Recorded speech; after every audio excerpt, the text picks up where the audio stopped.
Hello students, welcome back to my channel twin physics.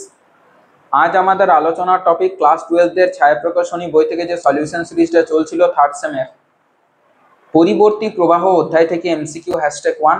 আজকের ভিডিওতে প্রথম 7টা প্রশ্ন নিয়ে আলোচনা করব। যেমনটা বলেছিলাম, তোমাদের সেগমেন্ট ওয়াইজ ভিডিওগুলো থাকবে, কারণ তোমাদের ক্লাস 12 এর ছায়াপ্রকাশনী বই থেকে সেগমেন্ট ওয়াইজ প্রশ্নগুলো দেওয়া আছে। আমিও সেই প্রশ্নগুলো সেইভাবেই কিন্তু সলভ করানোর চেষ্টা করছি। পরিবর্তী প্রবাহ ও ভোল্টেজের ধর্মাবলী যে সেগমেন্টটা আছে, সেই সেগমেন্টের আন্ডারে যে 7টা প্রশ্ন আছে, সেই 7টা প্রশ্ন আলোচনা করব আজকের ভিডিওতে। আশা করি তোমরা সবাই ভালো আছো, সুস্থ আছো, খুশিতে আছো এবং তার সাথে সাথে পড়াশোনা করছো। আজকের ক্লাসটা শুরু করা যাক।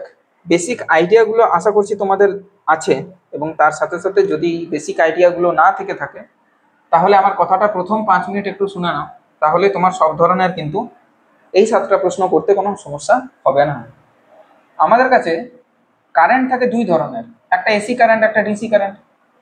এসি কারেন্ট মানে হলো যে সময়ের সাথে সাথে যে কারেন্ট, তো কারেন্টের মধ্যে দুটো জিনিসই থাকে, ভোল্টেজ আর কারেন্ট, এই দুটো মেজার করি আমরা। যে তড়িৎ বর্তনীর মধ্যে বা তড়িৎ প্রবাহের মধ্যে তোমার ভোল্টেজ আর কারেন্ট এই দুটো কি হবে, ভ্যারিয়েবল হবে, পরিবর্তনশীল হবে, কখনো বেশি, কখনো শূন্য, কখনো নেগেটিভ, এইভাবে হবে। তাদেরকে আমরা বলবো এসি কারেন্ট, এবং সেটা সময়ের সাথে সাথে হতে হবে, এটা ইম্পর্টেন্ট। অর্থাৎ যদি আমাদের ভোল্টেজ আর কারেন্টটা টাইম টি এর অপেক্ষক হয় তাহলে আমরা বলবো, এবং শুধু যা তা অপেক্ষক না, সাইনোসয়েডাল অপেক্ষক, সাইনোসয়েডাল ফাংশন সাইনের অপেক্ষক হওয়া চাই, তবে আমরা বলবো, না হলে আমরা বলবো না। অন্তত সাইনোসয়েডাল হলে আমরা সাইন ধর্মী কার্ভ পাবো, যেগুলো আমাদের বাড়িতে আছে, এটা এই ধরনের। এবার এটা ছাড়াও হতে পারে বর্গাকার, যেমন ধরো এটা আমাকে ভুল করে ভাবে বোধহয় এটা ডিসি সার্কিট বা ডিসি কারেন্ট। এটা ডিসি কারেন্ট না, এটা এসি কারেন্ট। কারণ এখানে ভোল্টেজটা স্টেবিলাইজ আছে ঠিক কথা, কিন্তু ভোল্টেজ নিজের মান বদলাচ্ছে। এখানে 10 ভোল্ট, কিছু সময় পরে এটা যদি টি হয়, এটা যদি 2T হয়, এটা যদি 3T হয়, টি সময় পর সে নিজের দিকটাকে পরিবর্তন করে -10 ভোল্ট হয়ে গেছে। এটাও কিন্তু একটা এসি ভোল্টেজের মধ্যেই পড়ে, অন্তর্গত। এবার ব্যাপারটা হলো যে একটা ভোল্টেজকে আমরা এইভাবে লিখি V0 sin ωt, একটা কারেন্টকে একই রকমভাবে আমরা লিখি I = I0 sin ωt। প্রয়োজন পড়লে সেখানে একটা ফাই দিয়ে দিই। কেন? কারণ ভোল্টেজের সাথে কারেন্টের দশা পার্থক্য আছে না নেই সেই জিনিসটা আমরা তো ডিরেক্ট বলতে পারবো না। যেমন সার্কিট তেমন। যদি একটা পিওরলি রেজিস্টিভ সার্কিট হয়, অর্থাৎ কেবলমাত্র বর্তনীতে একটা রোধক আছে, তাহলে ভোল্টেজ আর কারেন্টের মধ্যে কোনো দশা পার্থক্য থাকবে না। সেই ক্ষেত্রে ভোল্টেজটা কারেন্টটা একই দশায় থাকবে এবং তাদের মধ্যবর্তী দশা পার্থক্য হবে 0। এবার যদি সেখানে একটা ক্যাপাসিটর ঢুকে যায়, একটা ইন্ডাক্টর ঢুকে যায়, আবেশক, ধারক, তাহলে গল্পটার কিন্তু পরিবর্তন ঘটে। এই দুটো ইকুয়েশন থেকে V = V0 sin ωt, I = I0 sin ωt + φ, এই দুটো ইকুয়েশন থেকে আমরা একটা জিনিস নিশ্চিত, যে ভোল্টেজ আর কারেন্টের মধ্যে দশা পার্থক্য হচ্ছে ফাই। কেন দশা পার্থক্য কি করে বার করি? সাইন অফ যে অ্যাঙ্গেলটা আর সাইন অফ যে অ্যাঙ্গেলটা, ওই দুটো অ্যাঙ্গেলের মধ্যে পার্থক্য, সেটা দেখতে পাওয়া যাচ্ছে, ফাই এর পার্থক্য দেখতে পাওয়া যাচ্ছে। এবার ফাই কোথাও পজিটিভ, কোথাও নেগেটিভ, কোথাও পজিটিভ, কোথাও নেগেটিভ, অর্থাৎ কোথাও কারেন্টে গিয়ে, কোথাও ভোল্টেজে গিয়ে। এটা তোমাদেরকে মনে রাখার জন্য আমি অবশ্যই একটা জিনিস সাজেস্ট করব, কারেন্ট এগিয়ে থাকবে কিন্তু সি সার্কিটে, যেখানে সি ঢুকে গেল ক্যাপাসিটর ঢুকে গেল, কারেন্ট সেখানে এগিয়ে থাকবে, পরিষ্কার কথা। আর যেখানে এল ঢুকে গেল সেখানে কারেন্ট পিছনে থাকবে। সি ফর কি হয়? C for current. তাহলে যেসব জায়গাতে সি আছে ধারক আছে, সেসব জায়গাতে কারেন্ট এগিয়ে থাকবে। আর যদি এলসিআর সার্কিট হয়, তোমাদের প্রশ্ন থাকতেই পারে যে এলসিআর সার্কিটের ক্ষেত্রে কি করবো স্যার? এলও আছে, সিও আছে, সেই ক্ষেত্রে দেখতে হবে যে কে কত ডিগ্রিতে আছে, নেট রেজাল্টটা বার করে নেবে। যদি বলি কারেন্ট থাকার কারণে, সি থাকার কারণে কারেন্টটা 60 ডিগ্রি এগিয়ে আছে, আবার এল থাকার কারণে ভোল্টেজ 90 ডিগ্রি এগিয়ে আছে, তাহলে দুটোর মধ্যে তোমাকে দেখতে হবে প্লাস মাইনাস করে কি দাঁড়াচ্ছে। তাহলে আফটার অল ভোল্টেজটাই জিতে গেল। দেখতে হবে কে কত ডিগ্রি কোণে আছে। না দেখে তো আর বলা যাবে না, বোঝা গেল?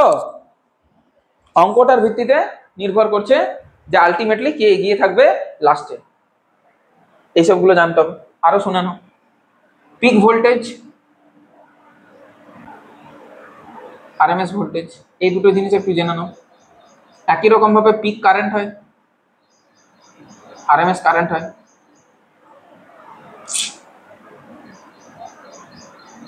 তো আমরা যদি পিক ভোল্টেজ বার করি, পিক ভোল্টেজটা হবে পিক ভোল্টেজ বাই √2, এটা হয় আমাদের কিন্তু আরএমএস ভোল্টেজ।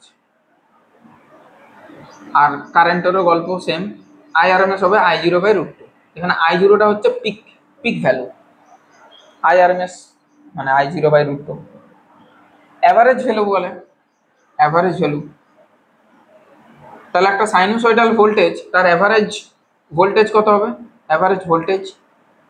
কিন্তু একটা জিনিস মাথায় রাখতে হবে, ওভার ফুল সাইকেল, এটা জানতে হবে। হাফ সাইকেল হলে কিন্তু মুশকিল আছে, গল্পটা পাল্টে যাবে।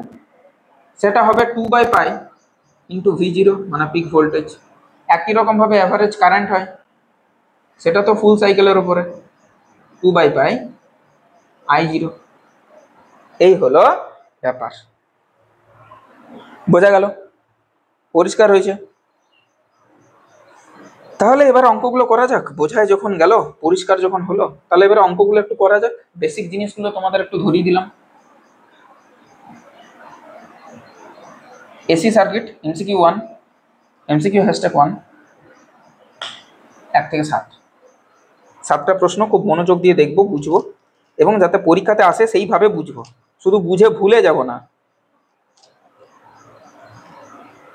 ভুলে মনে রাখতে হবে। যেভাবে তুমি তোমার এক্সকে মনে রেখেছো, ওই একই রকম ভাবে কিন্তু অঙ্কগুলোকে মনে রাখতে হবে। ভুলে গেলে কিন্তু মুশকিল, তাহলে কিন্তু আরো বাঁশ দিতে চলে আসবে। তুমি তোমার এক্সকে ভুলে গেলে, ধরো চিনতেই পারছো না, ওই এক্স তোমার জীবনে ওয়াই হিসাবে চলে এলো। তো ওই এক্স যদি তোমার জীবনে ওয়াই হিসাবে চলে আসে, তাহলে সেই ওয়াই কি নিজের চরিত্র বদলে গেছে? ওয়াই তখনও ফাংশন অফ এক্স হয়েই আছে, ওয়াইটা তখনও এক্স এরই ফাংশন হয়ে আছে, অর্থাৎ তার মধ্যে যে ফাংশনটা আছে সেটা এক্স এরই ফাংশন আছে। এবার সে যদি আসে, তার নিজের ক্যারেক্টারটাকে কি চেঞ্জ করবে? করবে নাই, বোঝা গেল? তো এক্সকে মনে রাখতে হবে।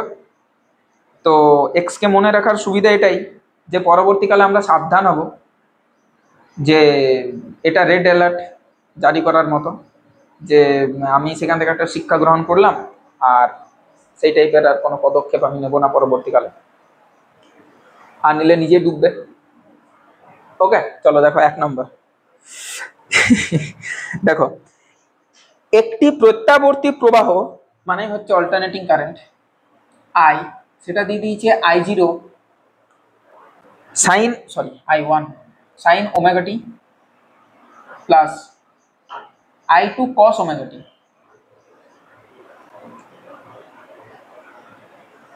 সমীকরণ দিয়ে এটির মূল গড় বর্গ মান হবে, এটির মূল গড় বর্গ মান, গড় তার আবার বর্গমান, মানে আরএমএস জিনিসটা জানতে চাইছি। আরএমএসটা কি করে পাই আমরা? রিভার্সে আসবে, প্রথমে স্কোয়ার করবে ফাংশনকে, তারপর মিন করবে, তারপর রুট নেবে, এটা হচ্ছে ব্যাপার। তো এটা যদি তোমরা করো, মানে আইটা স্কোয়ার করবে, তারপর আইটার কি নেবে? অ্যাভারেজ নেবে। অ্যাভারেজ কি করে নিতে হয়? ইন্টিগ্রেশন ওই ফাংশনটা DT divided by integration DT, এমনি করে নিই আমরা। এগুলো কিন্তু থিওরি ক্লাস, আমি ধরিয়ে দিচ্ছি, পড়া না থাকলে পড়ে নেবে। এগুলো কিন্তু থিওরি ক্লাসের অন্তর্গত, এটা তোমাদেরকে কিন্তু পড়তে হবে। এবার তার নিয়ে নেবে রুট, কাজ কমপ্লিট। তো এটা ডিরেক্ট আমি বলে দিচ্ছি তোমাদের, √ওভার ওই বর্গগুলোর সহগগুলোর বর্গের সমষ্টি ডিরেক্ট হয়ে যাবে, কারণ সাইন থিটা কস থিটা এদের ফুল ওভার যদি তুমি গড় নাও, সেটা 0 আসে। সাইন থিটার একটা কার্ভ এমনি হয়, এই দিকটা পজিটিভ, এই দিকটা নেগেটিভ, টোটাল যদি গড় নাও অ্যাভারেজ হয়ে যাবে 0, তাই কোনো sine theta cos theta term আসছে না। Option number C. ও আচ্ছা আচ্ছা আচ্ছা স্যার, 2 কেন করলো? হ্যাঁ, তাহলে এটাকে তোমাকে একটা সেট করতে হবে, এটা বলি একটু। হ্যাঁ, 2 হবে নিচে একটা, এটা সেট করতে হবে একটু। এই যে I = 2, এটাকে তুমি এক কাজ করো, এটাকে √2 দিয়ে গুণ করো, √2 দিয়ে ভাগ করো, √2 দিয়ে গুণ করো, √2 দিয়ে ভাগ করো।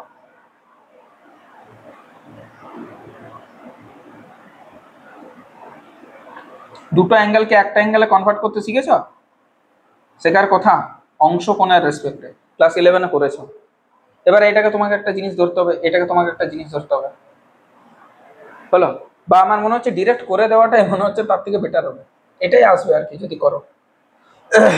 যদি তোমার এটাতে ভরসা লাগছে তুমি করতে পারো, আর তোমার যদি ভরসা না লাগছে তুমি তাহলে চাইলে এই জিনিসটাও করতে পারো। প্রথমে আচ্ছা করে দেবো, আচ্ছা করেই দিই চলো। প্রথম অঙ্কতে তোমাদের উপরে ছাড়ছি না, করে দিচ্ছি চলো, কোনো তর্কও নেই বিতর্কও নেই। চলো, আই স্কোয়ার নেব, তার ডিটি নেব, নিচে আবার ডিটি নেব, এটার ইন্টিগ্রেশন করব, দেন এটা রুট নেব।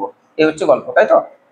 তাহলে তাই যদি আমি করি তাহলে বাইরে একটা বড় ছোট রুট, ইন্টিগ্রেশন আই স্কোয়ার মানে হচ্ছে I1 square sine square omega t plus I2 square cos square omega t plus 2 I1 I2 cos omega t sine omega টি।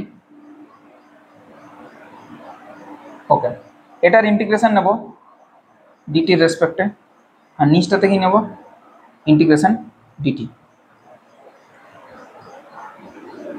চলো ক্লিয়ার হলো? এবার দেখো,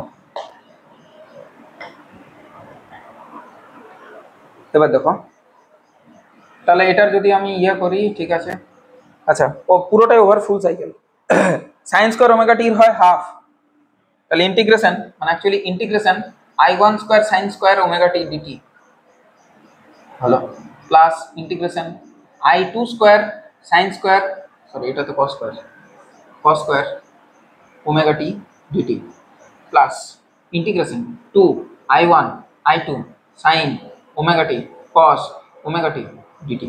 সবাইকে আলাদা আলাদা করে দিলাম, নিচে করে দিলাম ইন্টিগ্রেশন ডিটি। এটা হলো গল্প।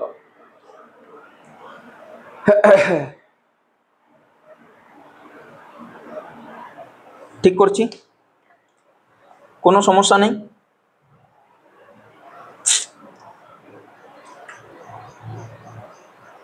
ও এটা হ্যাঁ সব কিছু তো ঠিক আছে, কোনো সমস্যা নেই। ওকে,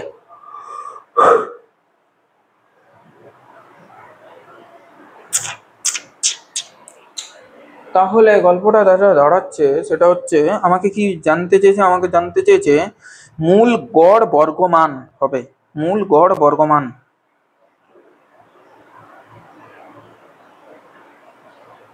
মানে বর্গমানগুলোর গড়, মানে রুট ওভার নিতে হবে। যাই হোক ঠিক আছে, বর্গমূলের গড় বর্গমান নিতে বলতে পারতো, কিন্তু আমি এখানে অন্য একটা জিনিস ভাবছি যে আয়ের জায়গাতে যদি আমি এটার ইন্টিগ্রেশন করি, মানে ভি যেমন দিয়েছে সেটাই তো ভাবছি আমি। এটার যদি আমি করি ওভার ফুল সাইকেল, রুট ওভারই থাকলো, integration I square sine square omega টির ইন্টিগ্রেশন ওভার ফুল সাইকেল হয় হাফ হয়ে যায়, তাহলে I1 square by 2 plus I2 square by 2, আর এই জিনিসটা হয়ে যাবে 2 সাইন ওমেগা টি কস ওমেগা টি মিলে পরে কি হয় সাইন 2 ওমেগা টি, I1 I2 তো বাইরে এলো, বাট সাইন ওমেগা টি এর ইন্টিগ্রেশন একটু আগে বললাম এবারে যেটা শূন্য, তাহলে এটা শূন্য হয়ে যাবে, নিচটাতে একটা কিন্তু পড়া থাকছে ইন্টিগ্রেশন ডিটি। এই হলো ব্যাপার, সময়ের সাপেক্ষে এটা তো সময়ের সাপেক্ষে করার প্রয়োজন পড়ছে না, তাহলে এই জিনিসটাকে বাদ দিয়ে দেবে, ওকে, এই জিনিসটাকে করবার তোমার দরকার পড়বে না, বিকজ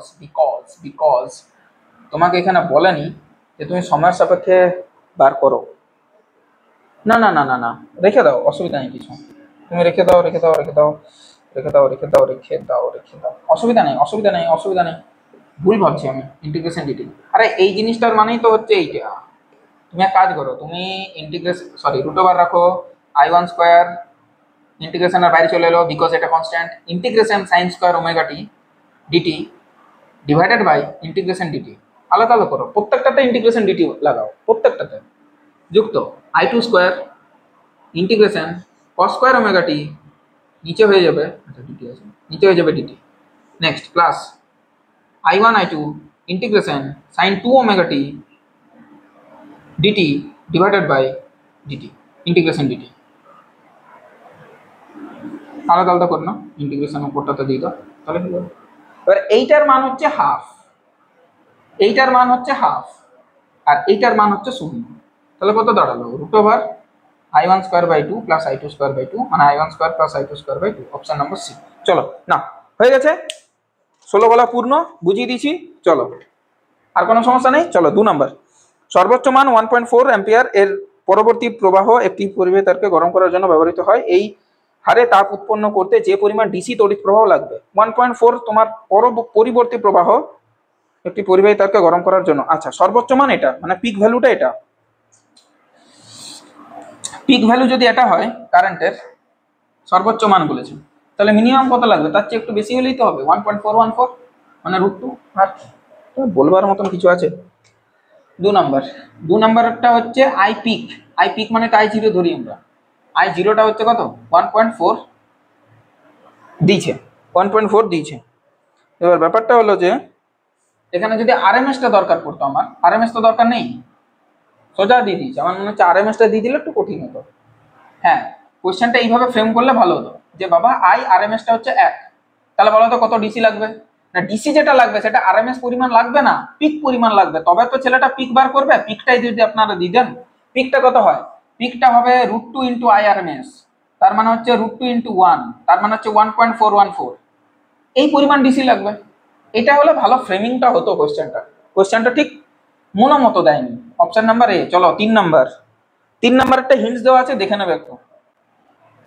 আশা করছি এই ইন্টিগ্রেশনটা করার পরে 3 নাম্বারটা পারতে আর কোনো সমস্যা হবে না। 4 নাম্বার, একটি পরিবর্তী ভোল্টেজ ভি এর মান from 0 to pi by omega, সেটা হচ্ছে স্মল টি। এই সময় আচ্ছা V0 সাইন ওমেগা টি, আর তারপর একটা হচ্ছে মাইনাস V0 সাইন ওমেগা টি। এটাই তো হয় স্বাভাবিক, হাফ সার্কেলে পজিটিভ আবার অর্ধেক চক্রে নেগেটিভ।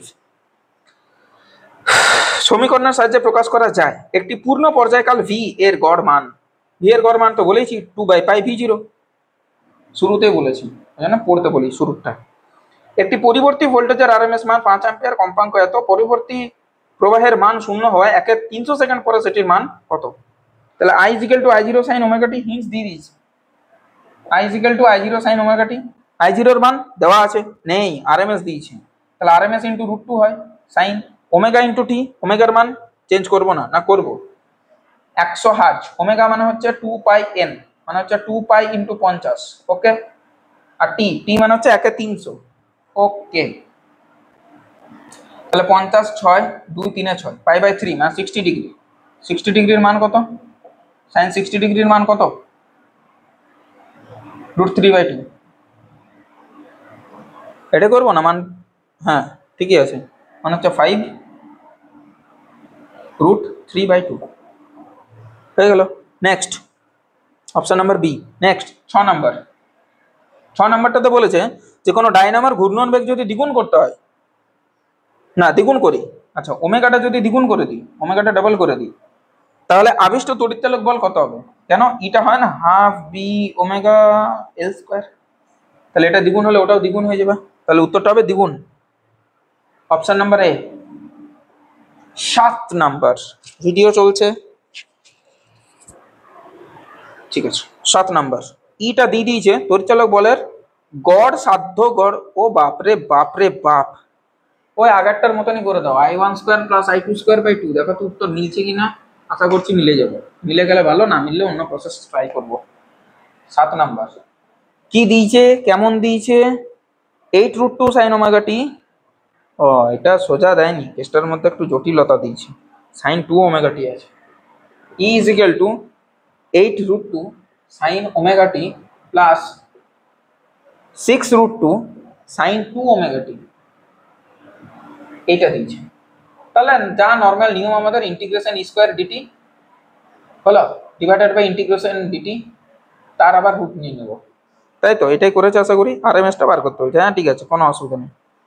তো ইন্টিগ্রেশন ডিটি হয় t, capital T over full cycle, এটা হয়ে যাবে, এটা হয়ে যাবে টি, তাহলে 1/t, তাহলে 1/t অফ ই স্কোয়ার, মানে এই টোটাল জিনিসটা স্কোয়ার করতে হবে, আরে বাপ রে বাপ, এটা করেছে স্কোয়ার? করেছে। A square plus b square plus 2ab। অসুবিধা নেই, কেটে যাবে কণা অংশে, অসুবিধা নেই। তাহলে করো দেখো, তাহলে হচ্ছে √1/t, ওকে, এটা স্কোয়ারের ইন্টিগ্রেশন। তাহলে ইন্টিগ্রেশন স্কোয়ার করছি, 8 স্কোয়ার 64, 64 দুগুণে 128, তাহলে 128 sign square omega t plus 6 6 36, 36 দুগুণে 72 সাইন স্কোয়ার 2 ওমেগা টি। ওকে, 2 ওমেগা টি তো ওটা একটা অ্যাঙ্গেল, তো নেচারটার কোনো পরিবর্তন হবে না, চিন্তা নেই। Plus 2ab, 2 into a into b, মানে 2 ইন্টু 8 ইন্টু 6, 848, 48 দুগুণে 848, 48 দুগুণে 96, 96 দুগুণে 6 দুগুণে 12, 2 হাতে 1, 192 sign omega t, sign 2 omega টি, আর বাইরেটাতে ডিটি। ওকে ডান। চলো তাহলে 128টা 188 থাকবে, সাইন স্কোয়ারটা হয়ে যাবে 1/2, যুক্ত 72টা 72 থাকবে, এই জিনিসটা হয়ে যাবে 1/2। ওকে, √টা ঠিক আছে, আর এইটা যেহেতু একটা কোণ, এটা তাহলে হয়ে যাবে 0, এটার আর কিছু বাঁচবে না। তাহলে আমাদের এখান থেকে দাঁড়াচ্ছে, এটা দাঁড়াচ্ছে 64 আর এটা দাঁড়াচ্ছে 36, 34 64 যোগ করলে হয় 100, তার মানে হচ্ছে 10 ভোল্ট। করে দিলাম, কোনো সূত্রও নেই, পুত্রও নেই, কিছুই নেই, হয়ে গেল কাজ কমপ্লিট। এছাড়াও তোমরা এটা করতে পারতে, যেমন ধরো, তাই তো করলে অ্যাকচুয়ালি, ওভারঅল তো তাই তো করলে মানে 8√2 তার স্কোয়ার প্লাস 6√2 তার স্কোয়ার ডিভাইডেড বাই 2, এটাই তো করলে, উত্তর বেরিয়ে যেত 10 ভোল্ট। 10 ভোল্ট আছে অপশন নাম্বার সি। এখানে আমাদের আলোচনা শেষ হলো MCQ #1 এসি সার্কিট, 7টা প্রশ্ন। এর পরের ভিডিওতে আমরা কি প্রশ্ন করছি, কত দূর করছি, সেটা তখন জানিয়ে দেবো। টিল দেন পড়াশোনা করতে থাকো, সুস্থ থাকো, হাসি খুশি থাকো, আর বড়দের সম্মান করো। দেখা হচ্ছে নেক্সট ভিডিওতে। Till then take care, tata, by.